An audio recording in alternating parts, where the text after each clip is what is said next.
नोलोबारि दख'रा एप्सआ जिथि गामियारि जोलुर बादायलायनायखौ मैयानिफ्राय जागायबाय। बड'फा गोजोरथियारि सोलायनाय मावथांखि बायदियै मैया अदालगुरि जिल्ला दुलाराय बर' फरायसा आफादनि सिङाव थानाय नोलोबारि दख'रा दुलाराय बर' फरायसा आफादा मासकुटि गामिनि गेलेग्रा फोथाराव जिथि गामियारि जोलुर बादायलायनायखौ गाबगोनां हाबाफारि लाना मैयानिफ्राय जागायजेनबाय। सेथि बान्थाखौ होदों मासकुटि गामिनिनो शरद दैमारि बिथाङा गावनि असे बिफा रुंसारि आनन्द दैमारिनि मुङै आरो नैथि बान्थाखौ होदों नं 37 दोनस्रि बियाब टिसिएलसिनि मासिगिरि रुजुगोरा मोसाहारि बिथाङा।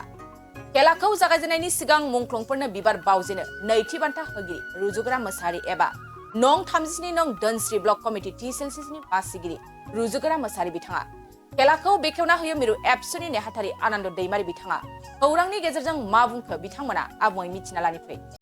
दुलाराय बर' फरायसा आफादनि जि बड'फा इयुन ब्रह्म बिथांनि बिमुंजों जि गोजोरथियारि जि माने मावथांखि बेखौ मावनानै गामि ओनसोलनिफ्राय बिथोर गामि गफानिफ्राय जायफोर जोंनि जाखांफुनाय सुबुंफोरा खेला धुलायावनो जा फरायनायावनो जा बा जिखुनु खामानि मावनायावनो जा बिथांमोना गावखौ गोजौआव दैखांलांनो थाखाय बा समाजाव गावनि टेलेन्ट गावनि रोंगौथि गावनि सांग्रांथि बेखौ फोरमायनो थाखाय एक्सप'ज खालामनो थाखाय प्लेटफर्म मोना जायो। दा बेवहाय गोबां जोंनि सुबुंफोरा जायफ्रा गोसो दङब्लाबो देहा दङब्लाबो रोंगौथि दङब्लाबो गोजौसिम थांनो हानाय माने गावनि केपासिटि गैयिनि थाखाय गावहानो थोजासेखिनि सुबिदा लानो हानाय बायदियै बेबायदि गैयिनि थाखाय गोबाङानो गोलैसोनानै थायो आरो बेखौनो नोजोर बोनानै जाहाथे जोंनि गामि ओनसोलाव थानाय जायफ्रा जाय व्यक्तिफ्रा दिनै जोलुर बादायनायाव खोब टेलेन्ट दङ माने स्टेमिना दं बेखौ गामिनिफ्राय जाहाथे गोजौसिमहालागै थांनो हानायनि मोनसे बिथांमोना प्लेटफर्म खालामदों आरो बे गामि हारिनिफ्राय बा आन्सलिक बा दख'रानि सिङाव जेसेबांखिनि गामिफोर दं बेखौ मोनसे मा होनो गावजों गाव इउनिटि लाबोनायनिबो मोनसे माने लामा बा बे ओनसोल दख'रानि गेजेराव जाहाथे खेला धुलानि गेजेरजों जोङो जाहाथे इन्टारटेनमेन्ट बा रंजानाय लानो हायो आरो बे ओनसोलनि मानसिफोरजों जोङो सिना जाना खालामनो थाखाय मोनसे सुबिदा जायो आरो बिपद आफदनि समाव जों बेबायदि मोजां मोनसे सामाजिक भाबे सिनायजेननाय थायोब्लासो जोंहा खामानि मावनायाव माने मोजां जायो।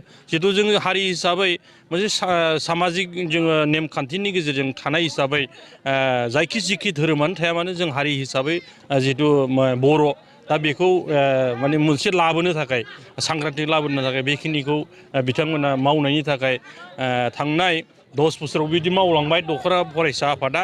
दा बेयो खोब मोजां जादों आं बाख्नायदों आरो दिनै जि माने फुटबल जागायजेननाय बेवहाय जाय बिर जोहोलावफोरा गावनि जिउखौ बावसोमनानै माने हारिनि थाखाय बावसोमलांनाय थै जिउ बावलांबाय बिथांमोननि नांनायनि जि स्पिरिट बे स्पिरिटखौ लांनानै जोङो दिनै गोथां मानसिफोरा हारिनि थाखाय मावनो थाखाय जों दिनैसिमहालागै आवगायबोदों बा दिनै जाय फरायसा फरायसुलि बिथांमोना बे गेदेमा सुबुंफोरखौ माने जायफ्रा दिनै जोंनि थाखाय मुंख्लं जालांबाय बिथांमोनखौबो बे खेला धुलानि गेजेरजोंब्लाबो खामानि मावनायनि गेजेरजोंब्लाबो जाहाथे मुंख्लंखौ जोङो सिबिनांगौ बेखौ बिथांमोना बिदिन्थि हिसाबै माने गावसोरनो दिन्थिदों। दा बेयो खोब बाख्नायथाव जादों आरो आं खावलायदों जे साफ्रोमबो माने बर' हारि हिसाबै जिहेतु जोङो फुटबलखौ बिराद मोजां मोनो फ्राय 99% माने सुबुङानो बर'फ्रा फुटबलखौ माने मोजां मोनो गेलेयो आरो मोनफ्रोमबो गामियाव फुटबलफ्रा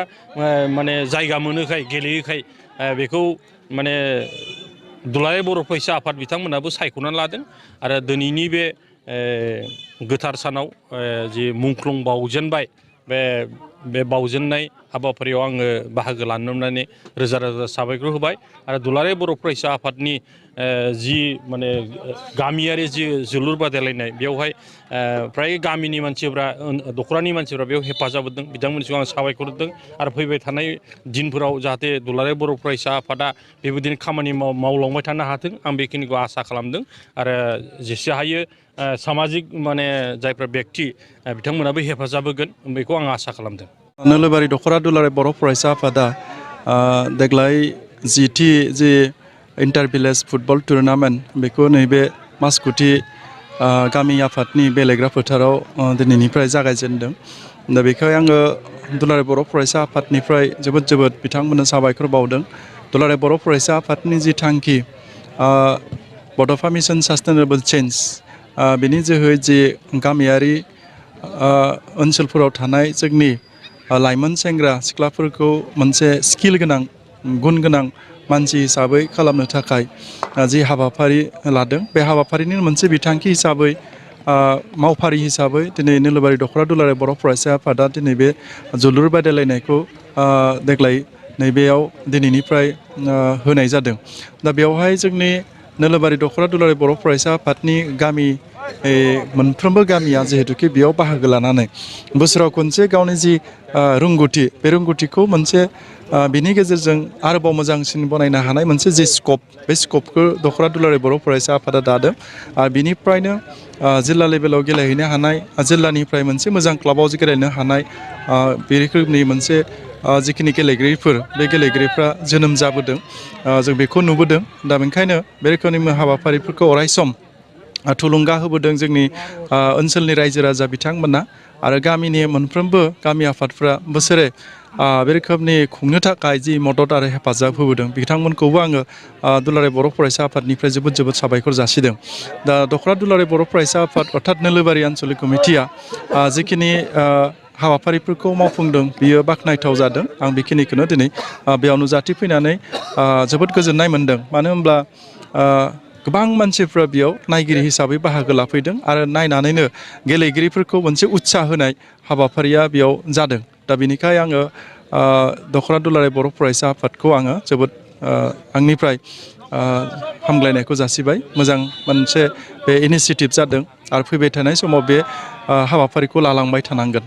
दा बेनि गेजेरजों जिहेतुके जोंनि ओनसोलाव थानाय बा मोनफ्रोमबो बर' समाजनि गेजेराव थानाय जाखांफुनाय सेंग्राफ्रा सिख्लाफ्रा जि स्किल गोनां जानो थाखाय खाबु होनायजों लोगोसे जोंनि ओनसोलाव बा बे ओनसोलफोराव बबेबा मोनसे ओनसोलफोराव समाजनि एन्टि ससियेल जि खामानिफोर बिनिफ्राय गोजानाव फैनानै बे गेलेनाय हाबाफारिनि गेजेरजों मोनसे गावखौनो सोदांनाय मोनसे बे स्कप दा बेफोरनि हाबाफारिखौ लानाया जोबोद मोजां जादों।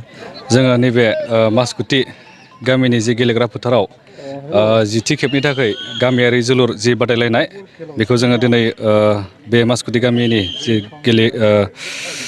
गेलेग्रा फोथाराव जोङो बे हाबाफारिखौ जोङो 10थि खेबनि थाखाय जों खुंफैदों।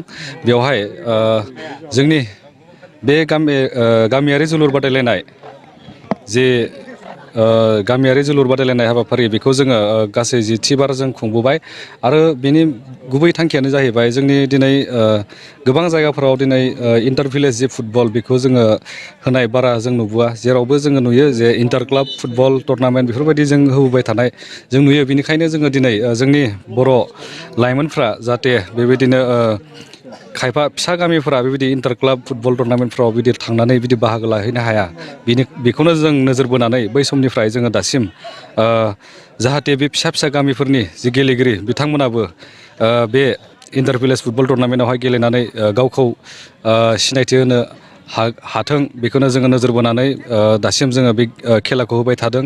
आरो इयुननि समाव जोङो बेखौहाय जोङो माबोरैहाय आरो दिनै जोङो माबायदि सिस्टेमाव होदों आरो बेखौ जों उनावहाय आरो मोजांसिन होलांनो जोङो नाजागोन आरो बिनि थाखाय जोङो नाजालांबाय थागोन। जेसेबां हायो जोङो मोजांसिनखौ जोङो अरायबो जोङो नाजाबाय थागोन बेखौनो जों आसा खालामो।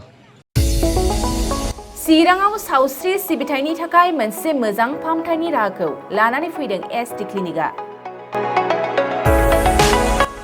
आथिखालाव सुबुंनि देहायाव नुजाथिबाय थानाय डायबिटिस बेरामनि थाखाय मोजां फाहामथाय होयो एसटि क्लिनिकआ। चिरां जिल्लानि SBI काजलगाव ब्रान्चनि लांगोनायाव फसंनाय एसटि क्लिनिकआव डायबिटिस बेरामनि अनगायैबो फाहामथाय होबावगोन लिभारनि जेंना आरो माखासे सरासनस्रा बेमारफोर। बे एसटि क्लिनिकआव डायबिटिस बेरामनि फाहामथायखौ होगोन जर'खा फाहामगिरि डक्टर समित देबा। नोंथांमोना फुं आरो मोनाबिलि समावबो बे क्लिनिकआव फाहामथाय लानो हागोन। डक्टर, लेबरेटरि, मुलि, ECG सिबिथायनि खाबुफोरखौ बे एसटि क्लिनिकआव मोनजोबगोन। जुदि SD क्लिनिकआव रायजो राजाफ्रा गाव गावनि देहायारि जेंनाखौ फाहामथाय लानोबा नैबे मबाइल नम्बर 7002293924 एबा 9954687336 आव थोंजों मुं थिसननो हागोन।